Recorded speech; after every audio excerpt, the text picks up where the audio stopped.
El sol de marzo se filtraba entre las densas copas de los árboles, creando patrones danzantes de luz sobre el suelo húmedo de la selva. Ricardo Mendoza ajustó las correas de su mochila mientras observaba el campamento base que había sido su hogar durante las últimas 3 semanas. A sus 42 años, este etnobotánico español había dedicado su vida a documentar plantas medicinales utilizadas por comunidades indígenas en la Amazonía peruana, específicamente en la región de Madre de Dios. «Volveré antes del anochecer», le aseguró a María Coelho, la bióloga brasileña que lideraba la expedición. «Solo quiero fotografiar esas orquídeas que mencionó el guía ayer». María frunció el ceño, limpiando el sudor de su frente con un pañuelo ya empapado. «Ricardo, sabes que no deberías salir solo. La temporada de lluvias está empezando y los senderos se vuelven traicioneros». Ricardo sonrió con esa confianza que le había ganado tanto admiradores como críticos en el campo. «Conozco estas selvas desde hace 15 años, María. Llevo el GPS, la radio y suficiente agua. Además, el sendero está bien marcado hasta el claro donde están las orquídeas». Lo que Ricardo no mencionó fue su verdadero motivo. Un chamán de una aldea cercana le había hablado de una planta con propiedades analgésicas extraordinarias que crecía solamente en ciertos claros específicos después de las primeras lluvias de la temporada. Si podía documentarla, sería un descubrimiento significativo para su investigación sobre alternativas naturales a los opioides sintéticos. El campamento estaba compuesto por 5 investigadores y 3 guías locales. Todos se encontraban ocupados clasificando especímenes recolectados los días anteriores, preparando las muestras para su preservación antes de que la humedad las deteriorara. «Al menos lleva a Tomás contigo», insistió María, señalando al más joven de los guías. «Está ayudando a Carlos con la catalogación. Volveré pronto, lo prometo». Con una última sonrisa confiada, Ricardo se ajustó el sombrero de ala ancha y se adentró en el sendero que serpenteaba entre la vegetación. El calor era sofocante, pero él estaba acostumbrado. Sus botas dejaban huellas profundas en el barro rojizo mientras caminaba con paso seguro, deteniéndose ocasionalmente para fotografiar alguna planta interesante o anotar observaciones en su cuaderno impermeable. Después de caminar durante casi 1 hora, Ricardo se desvió del sendero principal. Según el chamán, debía seguir el curso de un pequeño arroyo que desembocaba en una zona pantanosa donde crecía la misteriosa planta. El GPS indicaba que se estaba alejando del campamento, pero aún se encontraba dentro del perímetro que habían explorado colectivamente días atrás. A medida que avanzaba, la vegetación se volvía más densa. Las nubes habían comenzado a oscurecer el cielo, una señal inequívoca de que pronto llegaría la lluvia de la tarde. Ricardo calculó que tenía aproximadamente 2 horas antes de que el temporal dificultara su regreso al campamento. El arroyo lo condujo a un claro inesperadamente amplio. En el centro, un árbol gigantesco, probablemente centenario, extendía sus ramas como brazos protectores sobre el espacio. Ricardo sintió un escalofrío de excitación. Este lugar coincidía perfectamente con la descripción del chamán, un claro dominado por un árbol madre, donde el agua y la tierra se mezclaban creando un microclima único. Dejó su mochila apoyada contra un tronco caído y comenzó a explorar metódicamente el área, fotografiando cada planta desconocida y recolectando pequeñas muestras. La luz disminuía rápidamente bajo las nubes cada vez más densas, pero Ricardo apenas lo notaba, absorto en su búsqueda. Fue entonces cuando la encontró. Una planta de hojas lobuladas con un tallo rojizo que emergía directamente del barro. Coincidía con la descripción. Con cuidado, extrajo una pequeña muestra y la guardó en uno de los frascos herméticos que llevaba siempre consigo. Al incorporarse, notó algo extraño en el ambiente. El habitual concierto de insectos y aves había cesado repentinamente. Un silencio antinatural envolvió el claro. Ricardo miró a su alrededor, súbitamente consciente de que algo no estaba bien. Su instinto de supervivencia, afinado por años en la selva, le alertó del peligro antes incluso de que su mente consciente pudiera procesarlo. Recogió apresuradamente sus herramientas y buscó su mochila, pero se detuvo en seco. Allí donde había dejado su equipo, solo quedaba la huella rectangular sobre el barro. Su mochila había desaparecido. Con el corazón acelerado, Ricardo escudriñó el perímetro del claro. ¿Hay alguien ahí?, llamó, intentando que su voz sonara firme. Solo el eco de sus palabras le respondió. Las primeras gotas de lluvia comenzaron a caer, golpeando las hojas gigantes sobre su cabeza. Ricardo sintió un nudo en el estómago. Sin su mochila no tenía GPS, ni radio, ni brújula. Solo le quedaba la pequeña cámara que llevaba colgada al cuello y su cuaderno en el bolsillo de la camisa. Decidió regresar siguiendo el arroyo, tal como había venido. La lluvia arreciaba por momentos y la visibilidad disminuía rápidamente. Ricardo avanzaba con dificultad, resbalando ocasionalmente en el barro cada vez más traicionero. Después de 20 minutos de camino, se detuvo, confundido. El arroyo se bifurcaba en dos corrientes, y no recordaba haber pasado por ninguna bifurcación en el camino de ida. La certeza helada del miedo comenzó a instalarse en su pecho. Estaba perdiendo la orientación. Con la lluvia cayendo ahora en cortinas densas, Ricardo optó por seguir la corriente que parecía más caudalosa, esperando que lo condujera de vuelta al río principal cerca del campamento. Pero después de otra media hora de camino difícil, tuvo que admitir que no reconocía nada de su entorno. Los árboles, las formaciones rocosas, todo le resultaba ajeno. La tarde daba paso rápidamente al crepúsculo, y con la densa capa de nubes, la oscuridad sería total en menos de una hora. Ricardo se detuvo bajo un árbol de copa particularmente densa que ofrecía cierta protección contra la lluvia y trató de calmarse para pensar con claridad. «Solo necesito encontrar un lugar elevado para orientarme», murmuró para sí mismo. «Al amanecer, podré ver el humo del campamento». Fue entonces cuando escuchó el crujido de ramas a su espalda. Ricardo se giró bruscamente. A través de la cortina de lluvia, creyó distinguir una silueta que se movía entre los árboles. ¿Uno de los guías que había salido a buscarlo? «¡Hola! ¡Aquí! ¡Estoy aquí!», gritó agitando los brazos. La silueta se detuvo momentáneamente, pero no respondió. Luego desapareció entre la vegetación. «¡Espera! ¡No te vayas!».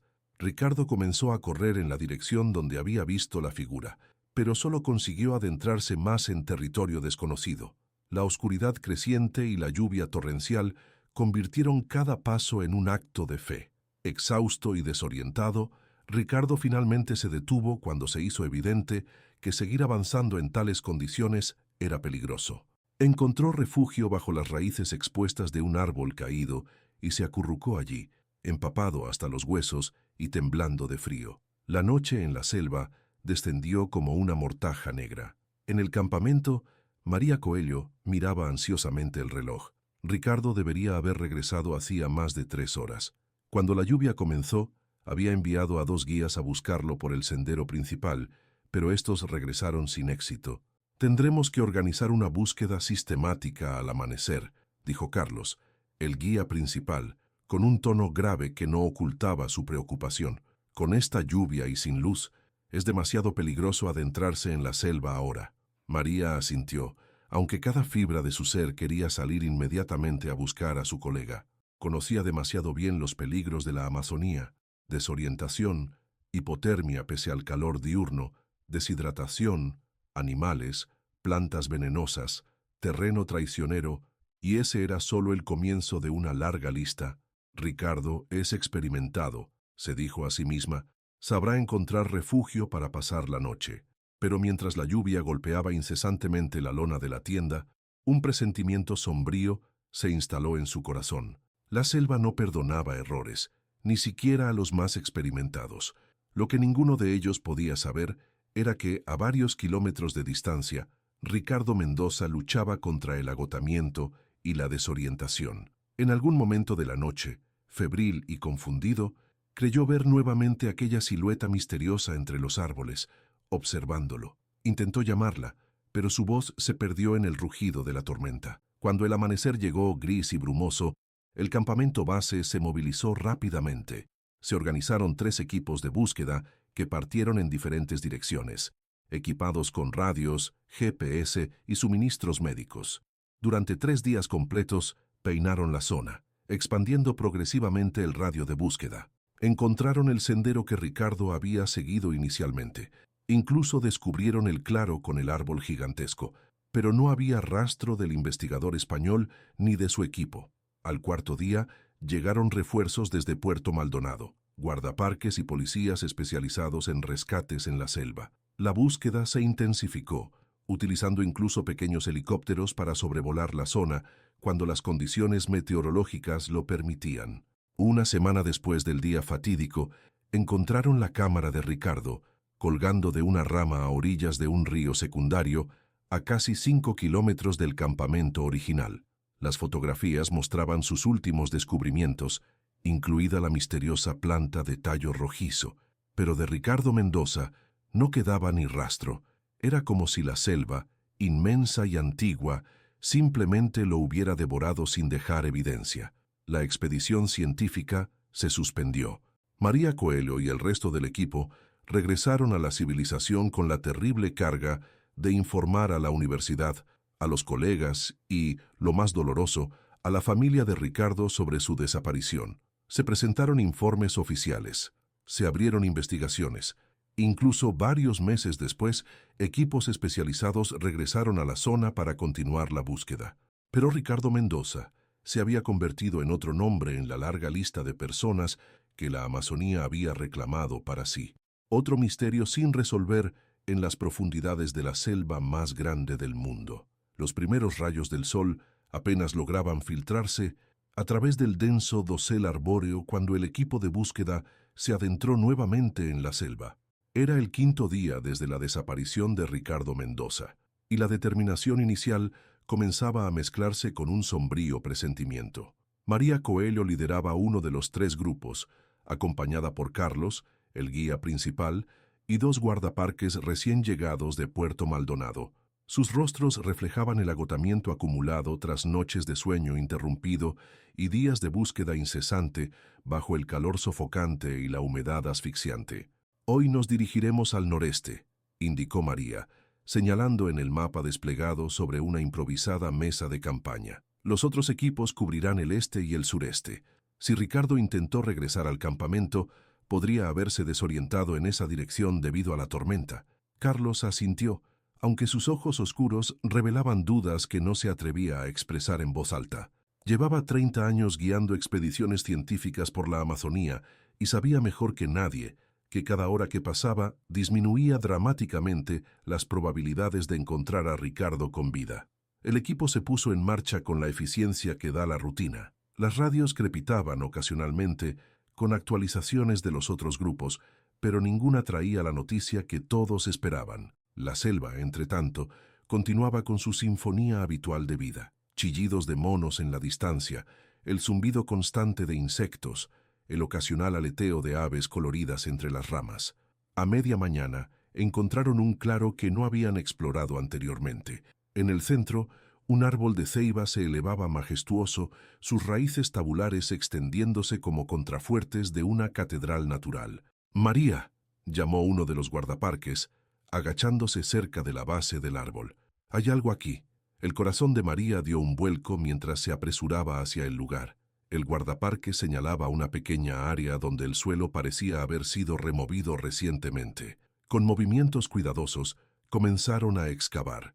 Lo que encontraron no fue a Ricardo, sino su cuaderno de notas, cuidadosamente envuelto en una bolsa plástica impermeable y enterrado superficialmente. María lo abrió con manos temblorosas. Las últimas entradas estaban fechadas el día de su desaparición, describiendo meticulosamente la planta de tallo rojizo que había encontrado. Pero lo que heló la sangre de María fue la última anotación, escrita con una caligrafía apresurada y casi ilegible. «Alguien me observa. No estoy solo. He escondido las muestras. Si encuentran esto, cuidado con...». La frase quedaba truncada abruptamente. Carlos y María intercambiaron miradas de preocupación. «Esto no fue un accidente ni una simple desorientación», murmuró ella. «Algo o alguien intervino». La noticia del hallazgo del cuaderno intensificó la búsqueda. Se notificó inmediatamente a las autoridades en Puerto Maldonado, que enviaron refuerzos adicionales, incluyendo oficiales de policía especializados en investigación criminal. La desaparición de Ricardo Mendoza ya no se trataba como un simple caso de extravío en la selva, sino como un posible acto criminal. Durante las siguientes 2 semanas, La operación de búsqueda se transformó en la más grande realizada en esa región de la Amazonía peruana en décadas. Helicópteros sobrevolaban la zona cuando el clima lo permitía, perros rastreadores fueron traídos desde Lima y equipos de buzos exploraron los ríos y lagunas cercanas. Las hipótesis se multiplicaban. ¿Había sido Ricardo víctima de traficantes ilegales que operaban en la zona? O tal vez de mineros clandestinos que veían con malos ojos la presencia de científicos que pudieran documentar sus actividades destructivas. O quizás había descubierto algo que no debería haber encontrado. La planta que Ricardo había documentado se convirtió en el centro de intensas especulaciones. María, revisando meticulosamente las fotografías recuperadas de su cámara, identificó la especie como una variante no catalogada de la familia Apocynaceae, conocida por contener potentes compuestos bioactivos. Si Ricardo había descubierto una nueva especie con propiedades medicinales significativas, el valor potencial de tal hallazgo podría haber sido motivo suficiente para silenciarlo. Sin embargo, a pesar de todos los esfuerzos, no se encontraron más rastros del etnobotánico español, ni su cuerpo, ni su mochila, ni las muestras que había recolectado. Era como si se hubiera desvanecido en el aire denso de la Amazonía. Después de un mes, los recursos comenzaron a escasear y la presión para concluir la búsqueda aumentó. María luchó ferozmente contra esta posibilidad, pero finalmente, el 28 de abril de 1991, la operación oficial de rescate se dio por terminada. Ricardo Mendoza fue declarado oficialmente como persona desaparecida en circunstancias no esclarecidas. María regresó a Brasil devastada, cargando no solo con el peso de haber perdido a un colega y amigo, sino también con la culpa de haberle permitido salir solo aquel fatídico día. En España, la noticia de la desaparición de Ricardo causó conmoción. Su esposa, Elena, y sus dos hijos adolescentes, Lucía y Martín, se negaron inicialmente a aceptar el fin de la búsqueda. Elena, profesora universitaria de literatura, utilizó todos sus contactos académicos y vendió propiedades familiares para financiar búsquedas privadas durante los siguientes 2 años. Mi marido conoce la selva mejor que muchos nativos, insistía en cada entrevista, negándose a hablar de él en pasado. Encontrará la manera de sobrevivir hasta que lo localicemos. Pero a medida que pasaban los meses sin noticias, la esperanza se fue desvaneciendo como la niebla matutina sobre el Amazonas. La familia Mendoza tuvo que aprender a vivir con la incertidumbre, ese peculiar tipo de duelo que no permite un cierre emocional completo. Lucía, la hija mayor, canalizó su dolor estudiando botánica, determinada a continuar el legado de su padre. Martín, en cambio, rechazó todo lo relacionado con la ciencia y la academia, abandonando la universidad para dedicarse a viajar por el mundo, como si buscara en cada rincón remoto la presencia perdida de su padre. Elena nunca volvió a ser la misma. Las noches de insomnio y el estrés crónico debilitaron progresivamente su salud. 5 años después de la desaparición de Ricardo, fue diagnosticada con un cáncer agresivo que los médicos atribuyeron parcialmente al desgaste emocional prolongado. Falleció en 1998, sin haber obtenido jamás respuestas sobre el destino de su esposo. Mientras tanto, en el mundo académico, el trabajo de Ricardo Mendoza adquirió un estatus casi mítico. Sus publicaciones anteriores fueron reexaminadas y citadas extensamente. La planta que había fotografiado antes de desaparecer, aunque nunca formalmente clasificada debido a la falta de muestras físicas, recibió el nombre informal de Mendoza's Mystery entre los etnobotánicos. Varios científicos intentaron localizar nuevamente la planta, organizando expediciones a la región donde Ricardo había desaparecido. Ninguno tuvo éxito. Era como si la planta, al igual que su descubridor, se hubiera esfumado. Con el paso del tiempo, la historia de Ricardo Mendoza se convirtió en una leyenda académica, relatada en conferencias y seminarios como advertencia sobre los peligros de la investigación en territorios remotos. Algunas versiones sugerían que había sido víctima de narcotraficantes, otras que había sido atacado por indígenas no contactados. Las más sensacionalistas insinuaban que había encontrado algún tipo de planta con propiedades alucinógenas tan potentes que lo había llevado a la locura y el suicidio. En la región de Madre de Dios, Los guías locales incorporaron su historia a las narrativas que compartían con los turistas, añadiendo elementos fantásticos con cada repetición. Para algunos, el espíritu de Ricardo vagaba eternamente por la selva, protegiendo sus secretos. Para otros, había sido adoptado por una tribu aislada y vivía como uno de ellos, habiendo renunciado voluntariamente a su vida anterior. La verdad, sin embargo, permanecía sepultada bajo el manto verde de la Amazonía, tan impenetrable como la densa vegetación que cubría miles de kilómetros cuadrados de territorio inexplorado. En 1999, casi una década después de la desaparición, Lucía Mendoza, ya convertida en una respetada botánica especializada en plantas medicinales amazónicas, organizó una expedición a la zona donde su padre había sido visto por última vez. A sus 27 años, había dedicado su carrera a continuar la investigación de Ricardo, estableciendo contactos con comunidades indígenas y documentando conocimientos tradicionales sobre plantas medicinales. La expedición, financiada por una prestigiosa universidad española, tenía un doble propósito: continuar la búsqueda de la misteriosa planta y quizás encontrar alguna pista sobre el destino de su padre.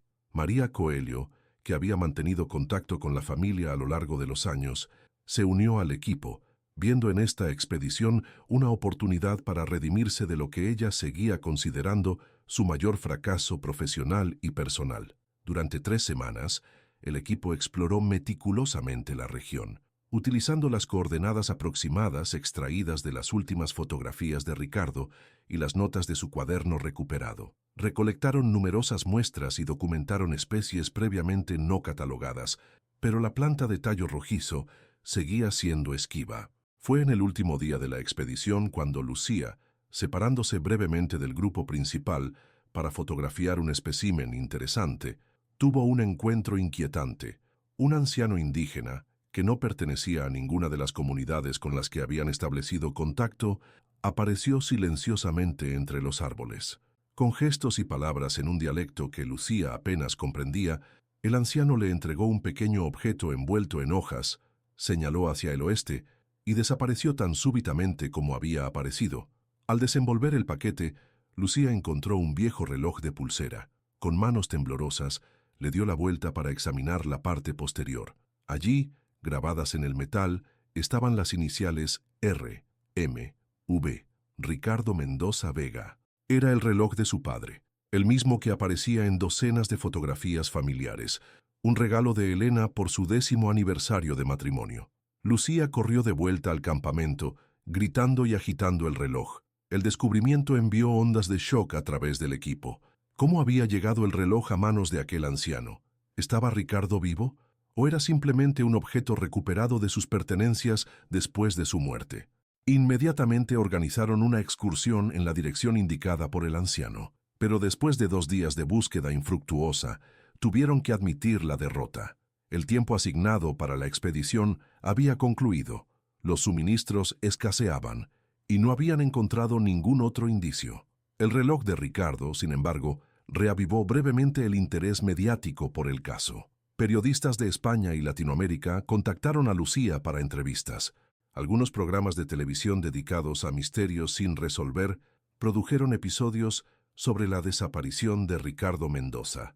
Pero tras el destello inicial de atención, el caso volvió a caer en el olvido. Sin nuevas pistas, sin evidencia concreta, la historia de Ricardo se convirtió gradualmente en una nota al pie en los anales de la etnobotánica, un recordatorio melancólico de los riesgos que conlleva la pasión por el descubrimiento científico.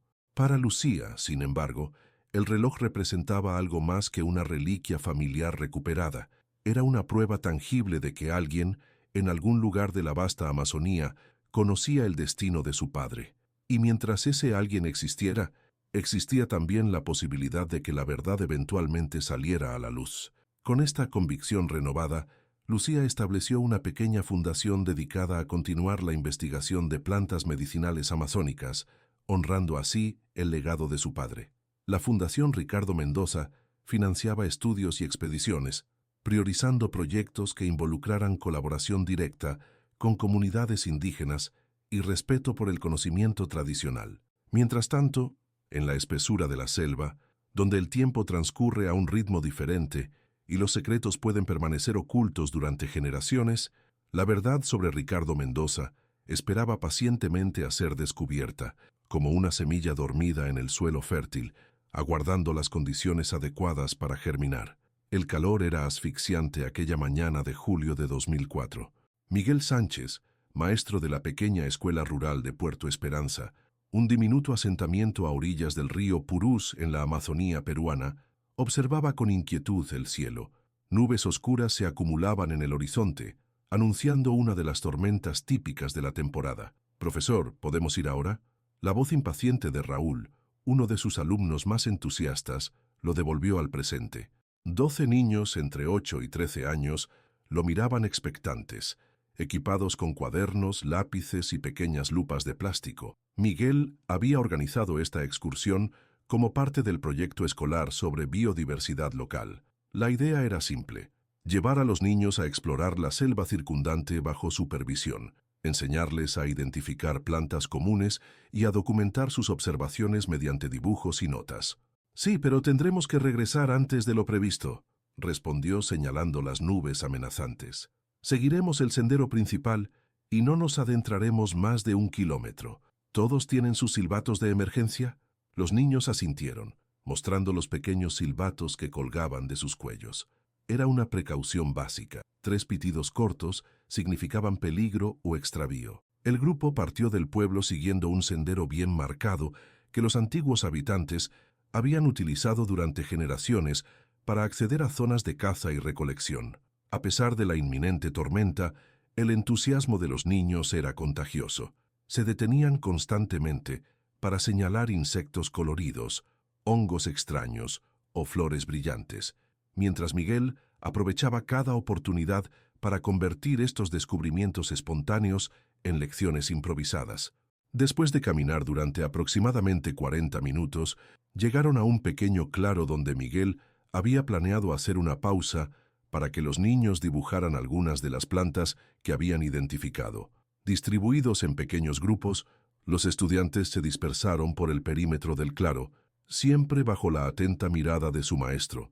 Raúl y su amigo Diego, los 2 mayores del grupo con 13 años recién cumplidos, se alejaron un poco más que los demás, atraídos por un enorme árbol caído cuyo tronco, cubierto de musgo y líquenes, formaba un puente natural sobre un pequeño arroyo. «¡Mira eso!», exclamó Diego, señalando algo que brillaba entre la vegetación que había crecido alrededor del árbol caído. Ambos niños se acercaron cautelosamente. Medio enterrado en el suelo húmedo, un objeto metálico reflejaba la escasa luz que se filtraba entre las copas de los árboles. Raúl se arrodilló y comenzó a desenterrarlo con un palo. «Parece una caja», murmuró mientras raspaba el barro endurecido.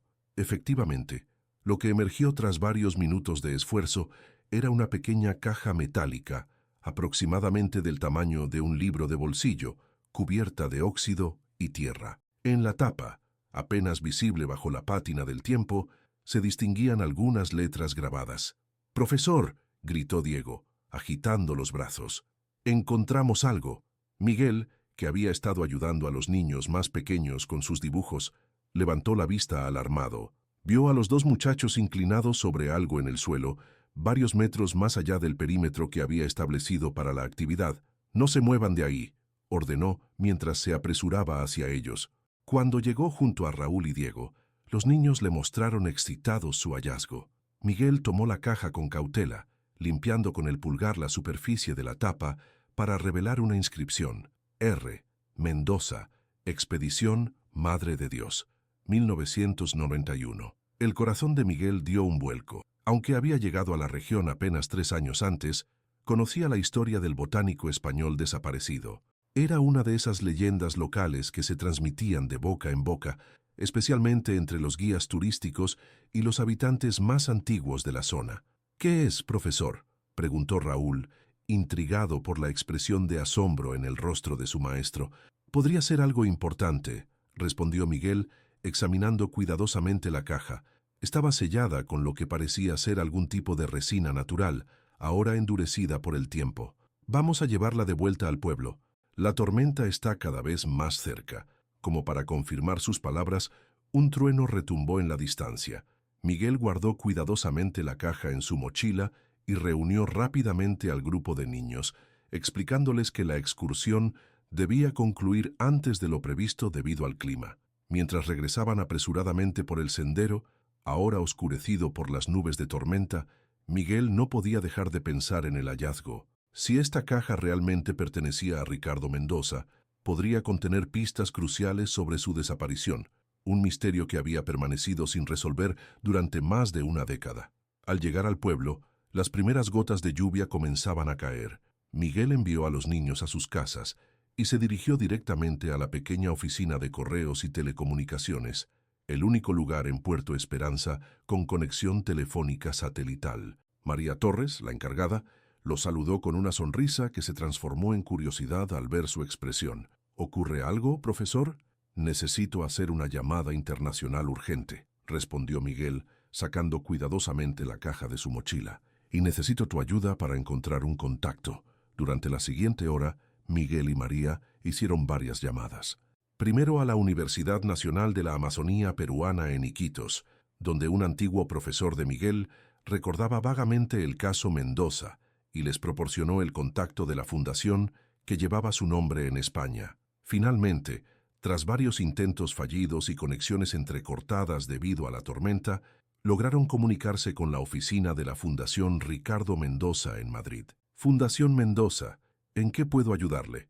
La voz femenina al otro lado de la línea sonaba distante a través de la precaria conexión. Necesito hablar con la directora, la doctora Lucía Mendoza, solicitó Miguel. Es sobre un hallazgo relacionado con Ricardo Mendoza en la Amazonía peruana. Hubo un largo silencio, seguido por el sonido de una respiración entrecortada. Soy Lucía Mendoza. La voz ahora temblaba ligeramente. ¿Qué tipo de hallazgo? Miguel describió detalladamente la caja, su ubicación y las circunstancias del descubrimiento. Mientras hablaba, podía sentir la tensión creciente a través de la línea telefónica. No la abra, instruyó Lucía finalmente, con voz firme. Podría contener muestras botánicas frágiles. Tomaré el primer vuelo disponible a Lima y de allí a Puerto Maldonado. ¿Puede alguien recogerme? Miguel miró a María, quien asintió silenciosamente. Mi primo es taxista en Puerto Maldonado, ofreció ella. Él puede recogerla y traerla hasta donde sea posible por carretera. Desde ahí necesitará una embarcación para llegar a Puerto Esperanza. Perfecto, respondió Lucía. Estaré allí en aproximadamente 48 horas. Por favor, mantenga la caja en un lugar fresco y seco hasta entonces. Tras colgar, Miguel se quedó contemplando la misteriosa caja. ¿Qué secretos contenía? ¿Y por qué Ricardo Mendoza la había enterrado tan lejos del lugar donde fue visto por última vez? Los siguientes 2 días en Puerto Esperanza estuvieron cargados de una extraña electricidad. La noticia del hallazgo se había extendido rápidamente por el pequeño pueblo y muchos habitantes pasaron por la escuela para ver la famosa caja que Miguel guardaba cuidadosamente en el pequeño refrigerador de la cocina escolar. Raúl y Diego se habían convertido en celebridades locales, relatando una y otra vez cómo habían encontrado el tesoro, cada versión ligeramente más dramática que la anterior. La tarde del segundo día, un bote con motor fuera de borda atracó en el pequeño muelle de Puerto Esperanza. De él descendieron 3 personas, un hombre corpulento, que Miguel reconoció como el primo taxista de María, y 2 mujeres. Una de ellas, de unos 40 años, con el cabello negro recogido en una coleta y vestida con ropa práctica de expedición, avanzó directamente hacia Miguel, que esperaba en el muelle. Profesor Sánchez, soy Lucía Mendoza. Su apretón de manos fue firme, pero Miguel pudo notar el ligero temblor en sus dedos. Esta es la doctora María Coelho, colega de mi padre en su última expedición. La segunda mujer, mayor y con el cabello gris cortado muy corto, inclinó la cabeza en un breve saludo. Sus ojos oscuros parecían cargar el peso de años de culpa y preguntas sin respuesta. La caja está en la escuela, indicó Miguel, guiándolas por el sendero embarrado que conducía al centro del pueblo. Un pequeño grupo de curiosos se había congregado frente al edificio escolar. Entre ellos, Raúl y Diego observaban con ojos brillantes de emoción la llegada de las científicas desde la lejana España y Brasil. Una vez dentro del aula principal, Miguel cerró las puertas para garantizar privacidad. Con movimientos ceremoniales, extrajo la caja del refrigerador y la colocó sobre su escritorio.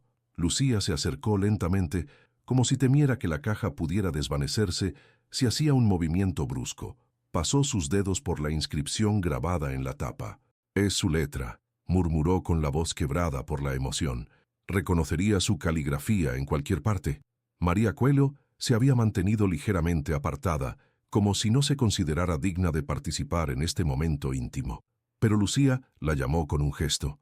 «Deberíamos abrirla juntas, María. Tú estabas allí cuando desapareció. Tú también mereces saber». La científica brasileña se acercó con paso vacilante. Sus ojos, húmedos por las lágrimas contenidas, nunca abandonaron la caja.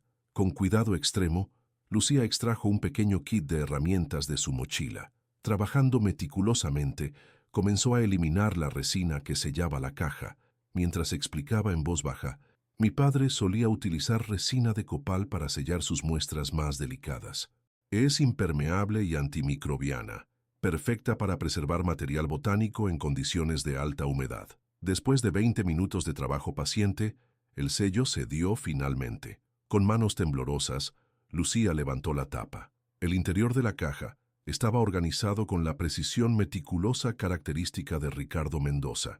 Contenía varios compartimentos pequeños, cada uno cuidadosamente etiquetado y sellado individualmente.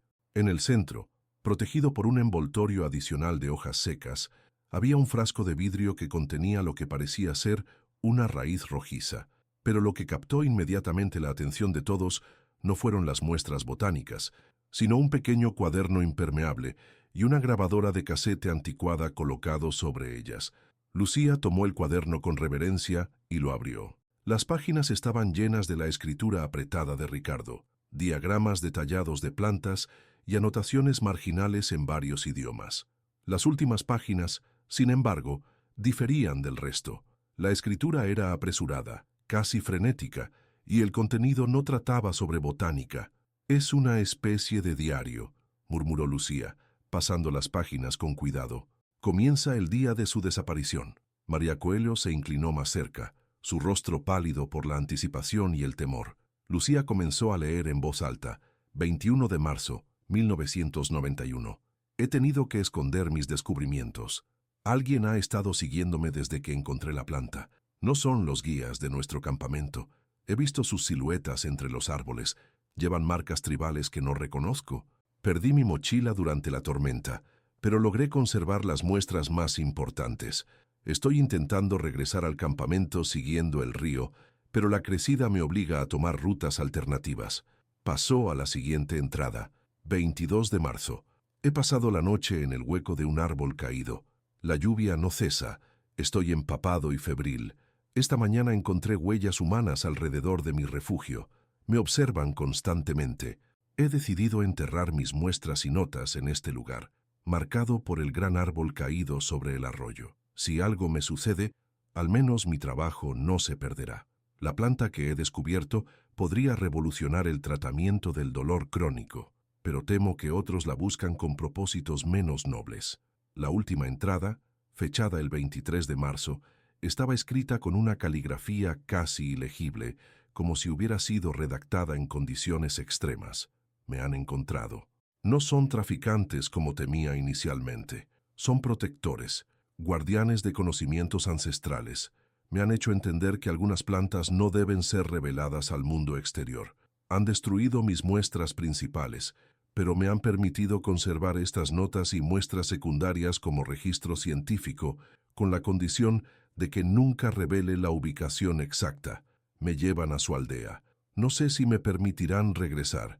Si alguien encuentra esto, quiero que mi familia sepa que tomé mi decisión conscientemente. Algunas cosas deben permanecer en la selva». El silencio que siguió a la lectura era tan denso que podía cortarse.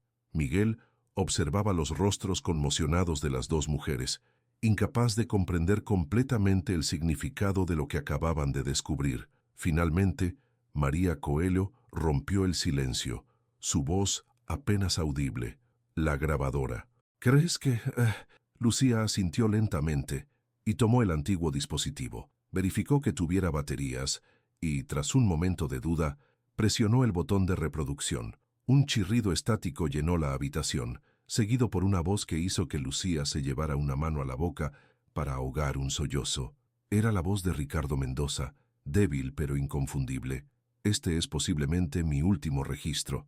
No sé si alguien encontrará esta caja, pero siento la necesidad de documentar lo que he descubierto. La planta que busqué durante años existe. Sus propiedades analgésicas son extraordinarias, como sospechaba basándome en los relatos indígenas. Pero hay algo más, algo que no esperaba. Se escuchó una tos, seguida por un largo silencio. Cuando la voz regresó, sonaba más débil, más resignada. He cometido un error al buscarla. Ahora entiendo por qué los chamanes con los que hablé se mostraban reticentes. Esta planta es sagrada, parte de rituales que datan de milenios. Los guardianes que la protegen pertenecen a una tribu que se creía extinta desde hace siglos. Se han mantenido ocultos deliberadamente, preservando conocimientos botánicos que el mundo exterior podría explotar y destruir. Otro acceso de tos, más violento esta vez, interrumpió la grabación. Cuando Ricardo continuó, su voz era apenas un susurro. Me han dado a elegir, quedarme con ellos, aprender sus conocimientos bajo estrictas condiciones de secreto, o morir. He elegido quedarme, no por miedo a la muerte, sino por la oportunidad única de acceder a una sabiduría ancestral que la ciencia occidental apenas comienza a vislumbrar. Elena, Lucía, Martín, si alguna vez escuchan esto, quiero que sepan que no me arrepiento de mi decisión. He encontrado un propósito mayor que mi propia vida o carrera científica. Algunas cosas deben permanecer en la selva. Algunos conocimientos no están destinados a ser explotados comercialmente. Perdónenme por no regresar. Los amaré siempre. La grabación terminó abruptamente, dejando un silencio cargado de emociones contradictorias. Lucía había cerrado los ojos, lágrimas corriendo libremente por sus mejillas. María Coelho permanecía inmóvil, como petrificada por las implicaciones de lo que acababan de escuchar. Miguel, sintiéndose un intruso en este momento íntimo, comenzó a retirarse discretamente hacia la puerta, pero Lucía levantó la vista y lo detuvo con un gesto. Por favor, quédese, profesor. Usted y sus estudiantes han hecho posible este momento. Después de 13 años, finalmente sabemos qué le sucedió a mi padre. Pero, ¿está realmente muerto?, preguntó Miguel, incapaz de contener la pregunta que flotaba en el aire. Lucía intercambió una mirada con María antes de responder. No lo sabemos con certeza. Esta grabación es de 1991. Han pasado 13 años.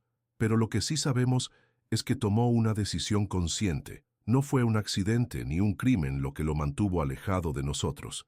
Fue su propia elección. María Coelho, que había permanecido en silencio, finalmente habló. Conozco a Ricardo. Si hizo esta elección, fue por una razón poderosa. Era un científico excepcional, pero también un hombre de principios.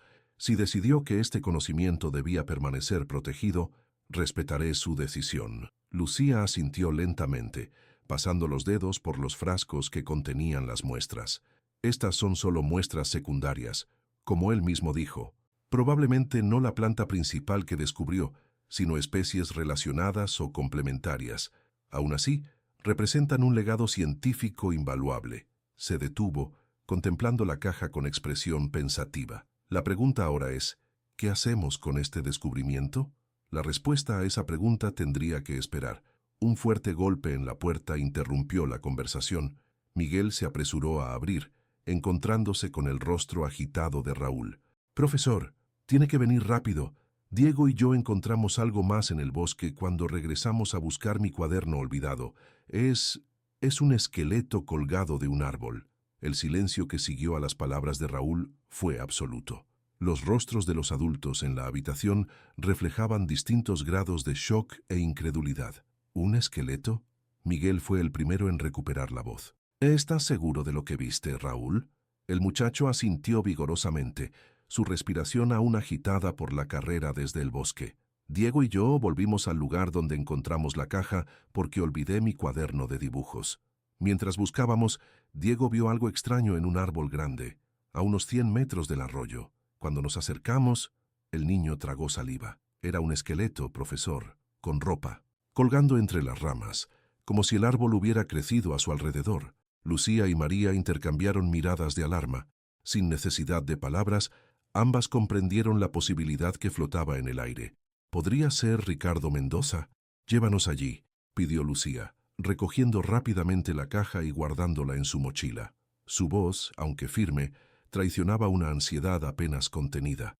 Miguel dudó momentáneamente. No creo que sea apropiado que el niño regrese a un lugar así, comentó en voz baja. Puedo marcar el sendero en un mapa, ofreció Raúl, evidentemente decepcionado, pero entendiendo la preocupación del maestro.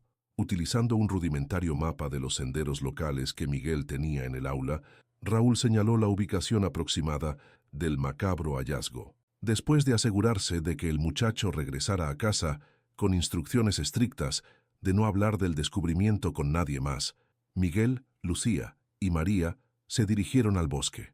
El sol comenzaba a descender, proyectando sombras alargadas entre los árboles. La humedad era opresiva después de la reciente tormenta, y el suelo fangoso dificultaba el avance.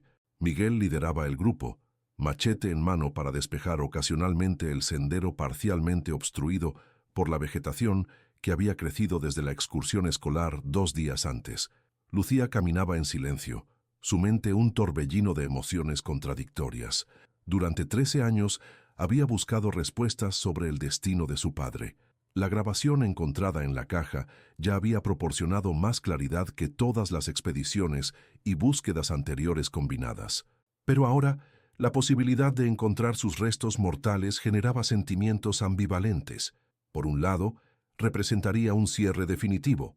Por otro, destruiría cualquier esperanza remota de que Ricardo pudiera seguir vivo en algún lugar de la vasta Amazonía. María Coelho, unos pasos atrás, cargaba con su propio peso de culpa y remembranzas. Como líder de aquella fatídica expedición de 1991, nunca había dejado de sentirse responsable por la desaparición de Ricardo.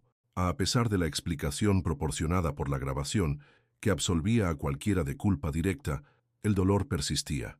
Después de aproximadamente 40 minutos de caminata, llegaron al claro donde los niños habían encontrado originalmente la caja metálica.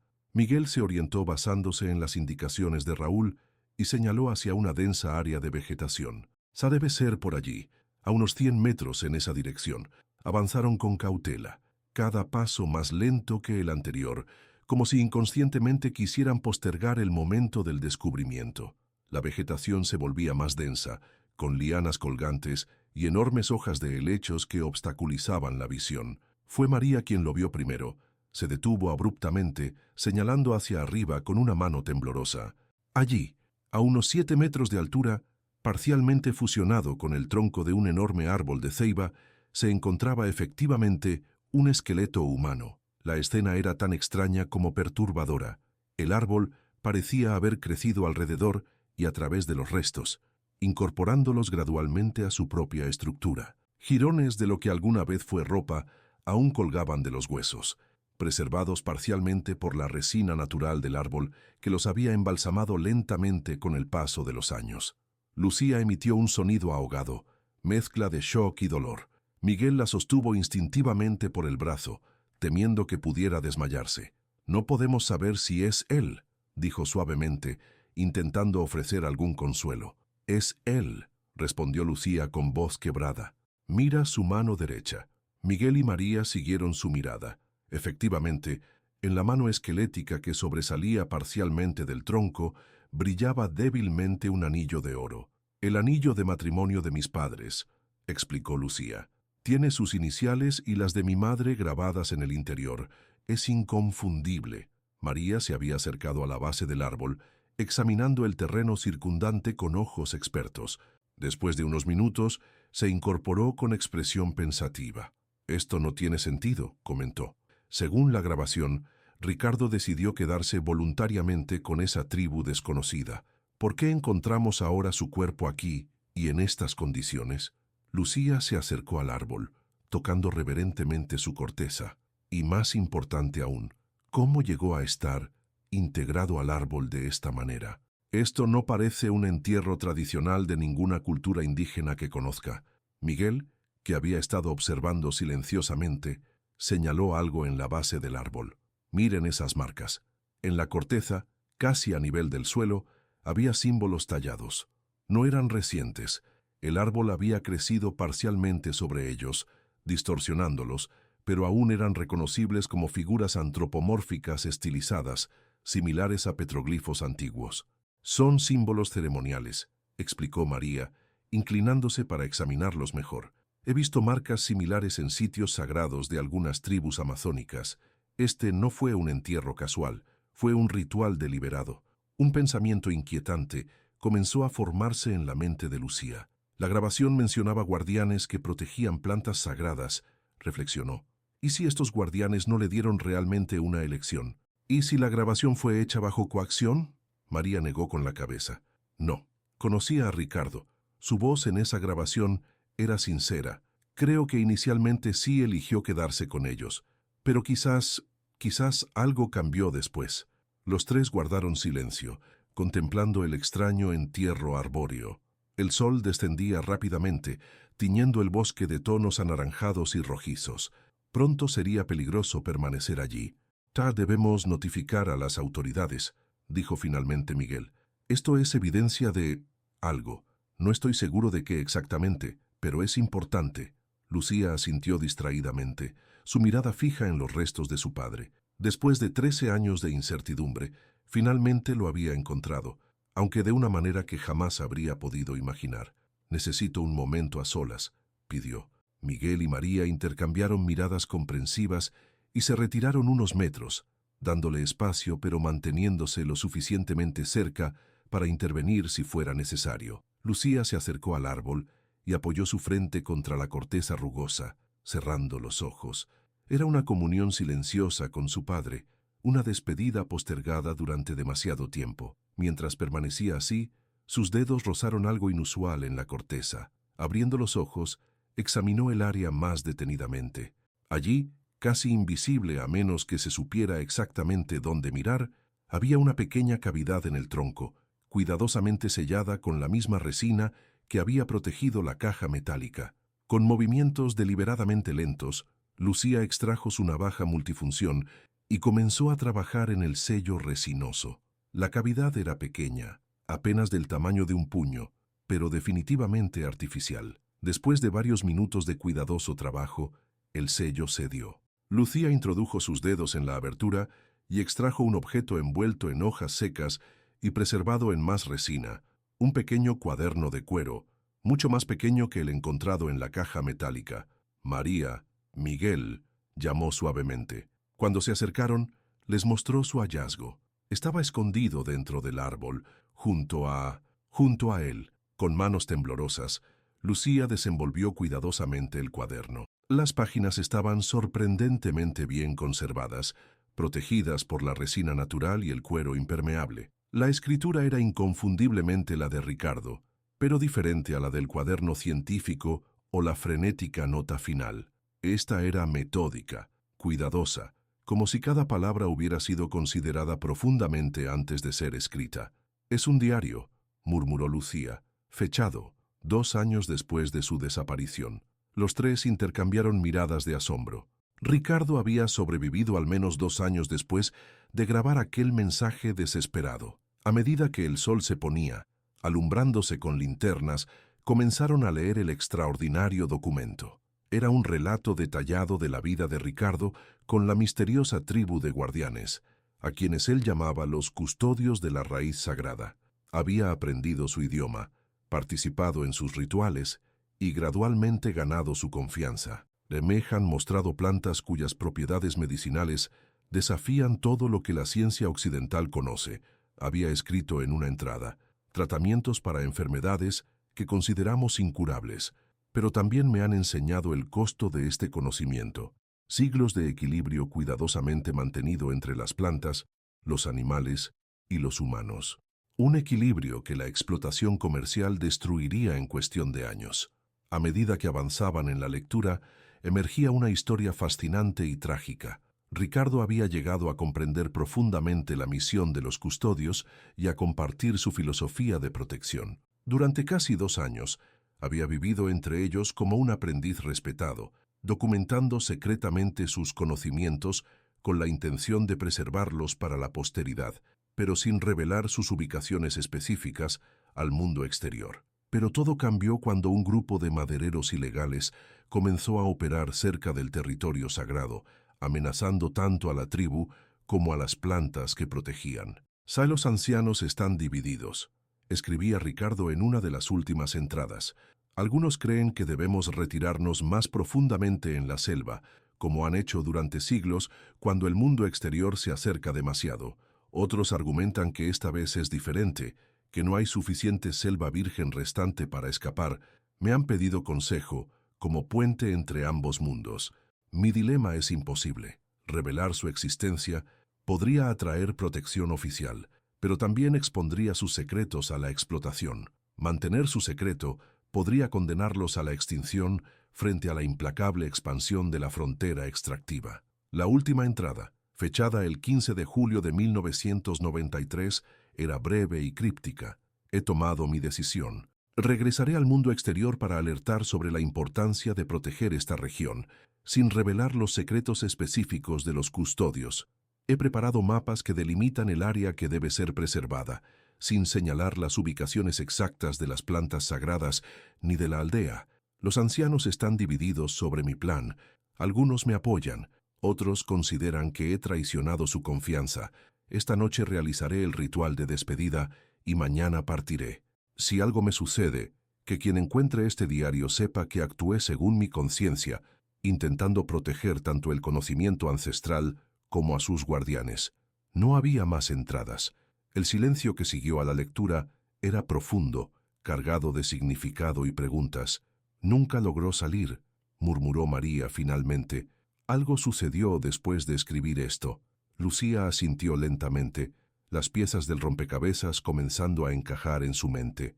«Creo que entiendo lo que pasó», dijo con voz quebrada. Algunos miembros de la tribu, los más tradicionales, debieron verlo como una amenaza cuando decidió regresar a la civilización.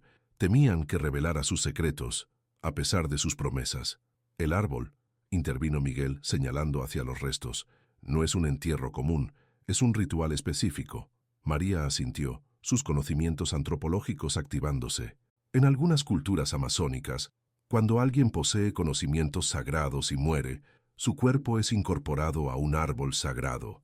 Es una forma de devolver la sabiduría a la naturaleza, de mantener el ciclo. No es un castigo, sino un honor. «¿Me estás diciendo que mi padre fue asesinado como parte de un ritual?» La voz de Lucía temblaba entre la incredulidad y la indignación. María negó con la cabeza. «No necesariamente. No sabemos cómo murió. Pudo haber sido enfermedad, accidente, pero su cuerpo fue tratado con reverencia ceremonial. Mira cómo el árbol ha crecido incorporándolo. Esto llevaría años. Fue cuidadosamente planificado y ejecutado». Lucía respiró profundamente, intentando procesar todo. Su mirada se dirigió a la caja metálica en su mochila y luego al pequeño diario en sus manos. 2 fragmentos de la vida de su padre, preservados milagrosamente a través del tiempo, contando una historia extraordinaria que desafiaba toda expectativa. «Lo que tenemos que decidir ahora», dijo finalmente, «es qué hacemos con todo esto». Miguel, que había permanecido en silencio durante la lectura del diario, habló con voz pausada. «Legalmente, estamos obligados a reportar el hallazgo de restos humanos a las autoridades. Pero más allá de eso, el conocimiento que su padre intentaba proteger, las plantas, la tribu, eso es algo que ustedes deben decidir». María asintió, su rostro marcado por la gravedad del momento. Ricardo tomó una decisión consciente. Eligió proteger algo que consideraba más valioso que su propia vida o carrera. Debemos respetar eso. La oscuridad se había apoderado completamente del bosque. Sus linternas creaban conos de luz que apenas penetraban la densa vegetación circundante. A lo lejos se escuchaban los sonidos nocturnos de la selva, el ocasional rugido de un mono aullador, el constante zumbido de insectos, el susurro de las hojas movidas por una brisa ligera. «Debemos regresar al pueblo», indicó Miguel. «Es peligroso permanecer en la selva de noche. Mañana podemos volver con las autoridades». Lucía asintió, pero antes de partir, se acercó una vez más al árbol que había integrado los restos de su padre. Colocó una mano sobre la corteza rugosa y cerró los ojos. «Te encontré, papá», susurró. Y ahora entiendo. El regreso al pueblo transcurrió en silencio, cada uno sumido en sus propios pensamientos. La magnitud del descubrimiento, las implicaciones éticas y personales, pesaban sobre ellos como una carga física. Al llegar a Puerto Esperanza, Miguel ofreció su pequeña casa para que las científicas pasaran la noche. Ninguno tenía apetito, pero compartieron un té caliente mientras discutían los próximos pasos. Mañana notificaremos a las autoridades sobre los restos, decidió finalmente Lucía. Es lo correcto, y permitirá que mi hermano y yo tengamos finalmente un cierre formal. Pero en cuanto a los diarios, las muestras y la ubicación exacta de las plantas, ¿qué hay de la fundación?, preguntó María. Has dedicado años a continuar el trabajo de tu padre. Lucía contempló la taza entre sus manos, el vapor ascendiendo en espirales tenues. La Fundación Ricardo Mendoza siempre ha tenido como principio el respeto por el conocimiento indígena y el equilibrio ecológico, respondió lentamente. Creo que podemos honrar la memoria de mi padre y su última voluntad sin traicionar esos principios. Pasaron horas discutiendo posibilidades, sopesando implicaciones éticas, científicas y personales. Finalmente, cuando el amanecer comenzaba a insinuarse en el horizonte, llegaron a una decisión consensuada. Los días siguientes fueron intensos y emocionalmente agotadores. Las autoridades peruanas fueron notificadas y un equipo forense llegó desde Puerto Maldonado para recuperar los restos. El proceso fue complejo, ya que el árbol había integrado parcialmente el esqueleto. Finalmente, utilizando técnicas especializadas, lograron extraer los huesos sin dañar significativamente el árbol, que Lucía insistió en preservar. El análisis dental y la presencia del anillo de matrimonio confirmaron oficialmente la identidad. Ricardo Mendoza Vega, desaparecido en marzo de 1991 durante una expedición científica. Paralelamente, Lucía y María trabajaban incansablemente en las muestras botánicas y los cuadernos. Confirmaron que Ricardo había descubierto efectivamente una planta con extraordinarias propiedades analgésicas, potencialmente revolucionaria para el tratamiento del dolor crónico.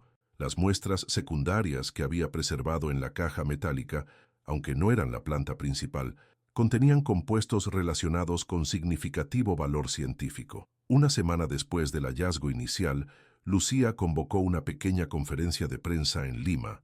Periodistas de España, Brasil y Perú se congregaron, atraídos por la noticia de que finalmente se había resuelto el misterio de la desaparición del famoso etnobotánico. Con María Coelho a su lado y Miguel Sánchez en la primera fila, Lucía anunció oficialmente el descubrimiento de los restos de su padre y presentó una versión cuidadosamente editada de los eventos.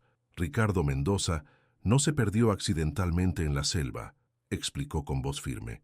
Tomó la decisión consciente de permanecer para estudiar plantas medicinales bajo la tutela de una comunidad indígena aislada.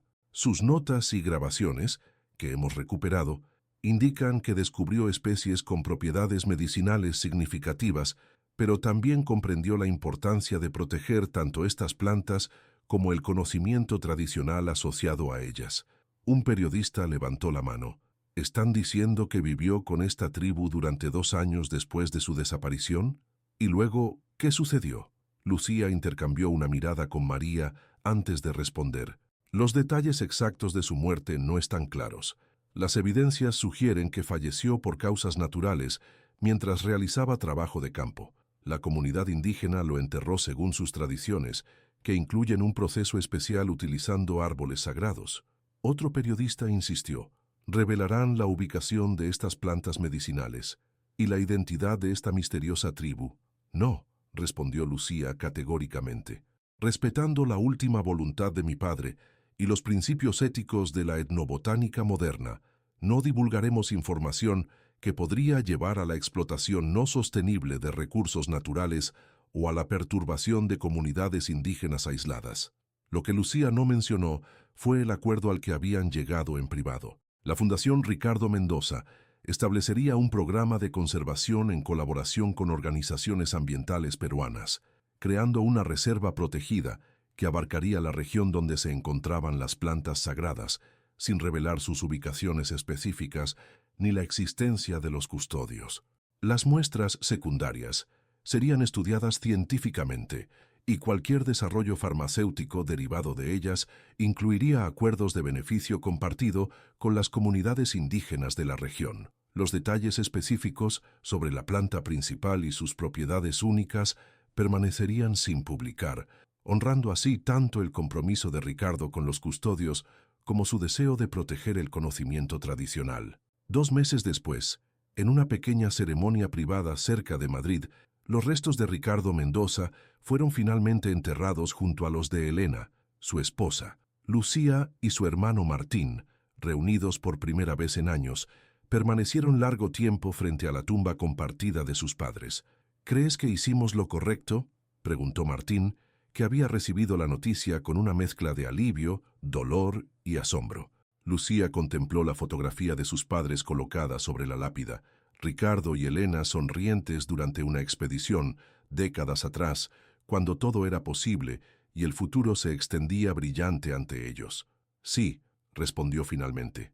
Papá descubrió algo más valioso que una planta medicinal. Descubrió la importancia del equilibrio entre el conocimiento científico y la sabiduría tradicional. Entre el progreso y la preservación, honramos eso.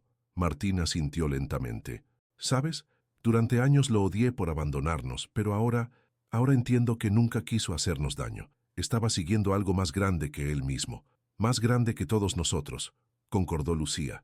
Mientras se alejaban del cementerio, Lucía pensó en el árbol de ceiba en la Amazonía peruana, ahora marcado discretamente como lugar de importancia cultural, pero sin revelar su verdadera significancia. Pensó en los niños de Puerto Esperanza, especialmente en Raúl y Diego, cuya curiosidad natural había resuelto un misterio de décadas. Pensó en María Coelho, finalmente liberada de su carga de culpa, ahora trabajando activamente en el programa de conservación establecido por la Fundación. Y pensó en su padre, cuya búsqueda de conocimiento lo había llevado a un destino que nadie podría haber imaginado, pero que de alguna manera parecía apropiado, transformado literalmente en parte de la selva que tanto había amado y respetado. En su bolsillo llevaba una pequeña semilla de ceiba que había recogido cerca del árbol que había integrado los restos de Ricardo. La plantaría en el Jardín Botánico de Madrid, donde trabajaba, no con una placa explicativa ni con fanfarria, sino como un testigo silencioso, un guardián de secretos, un puente entre mundos aparentemente separados, pero profundamente interconectados.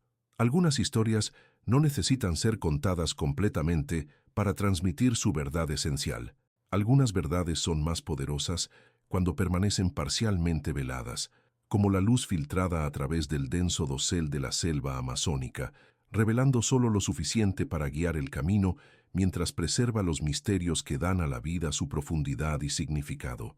Mientras la semilla esperaba su momento para germinar, contenía dentro de sí toda la historia, la desaparición, la búsqueda, el silencio y, finalmente, la revelación de que algunas cosas, efectivamente, deben permanecer en la selva. En las profundidades de la Amazonía, los custodios continuaban su vigilancia milenaria, observando desde lejos cómo una pequeña área de su territorio se convertía en reserva protegida. Algunos de los más ancianos recordaban al hombre extranjero que había llegado a ellos buscando plantas y se había quedado para aprender sabiduría. Honraban su memoria a su manera y observaban con cautelosa aprobación cómo su legado seguía manifestándose en el mundo exterior, no como explotación, sino como protección. Y así, el ciclo continuaba. El conocimiento fluía como la savia en los árboles ancestrales, y el misterio del explorador desaparecido se transformaba en una semilla de comprensión más profunda sobre el delicado equilibrio entre descubrimiento y preservación, entre revelar y proteger, entre conocer y respetar